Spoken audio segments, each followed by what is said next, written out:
Костер. Автор Надежда Шива-Локшин. Костер негромко разговаривал с уставшим путником. Его голос переливался, как ручей по камням. Иногда вспыхивал, потрескивал, чтобы обратить особое внимание на что-то. Путник вздрагивал и опять прислушивался, стараясь ничего важного не упустить.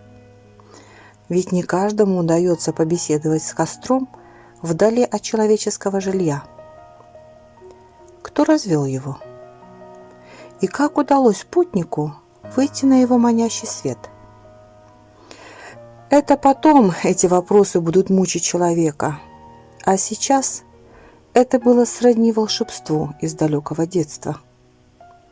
Вот пахнуло запеченной картошкой, а следом кусочком хлеба, что на ветке жарили в детстве над огнем, донесся задорный смех соседского мальчишки. Мистика какая-то. Его уже давно нет в живых. И опять полился разговор. Как-то незаметно около костра появился друг. Он не прервал разговор, а как будто добавил свою тихую нотку. Прикрыл плечи путника пледом, подал кружку с чаем. Костер одобрительно потрескивал, а потом запел песню. В ней слышались очень странные напевы, что-то древнее, сильное и в то же время умиротворяющее, успокаивающее. Так они и уснули. Путник и друг.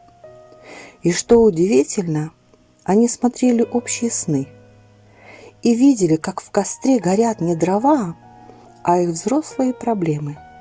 Хотя запах шел то смолистый, еловый, то березовый, или пахло свежескошенной травой. На утренней заре от костра остался только пепел. Но было стойкое ощущение, что он жив. Просто теперь находится там, где считают нужным. Путник и друг вместе встретили новый день.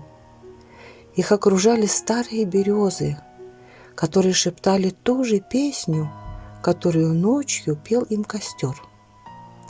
И так захотелось запомнить ее и унести с собой в суету городов и потоки машин. Даже если иногда мысленно возвращаться на это место и вспоминать песнь костра, дышать будет намного легче.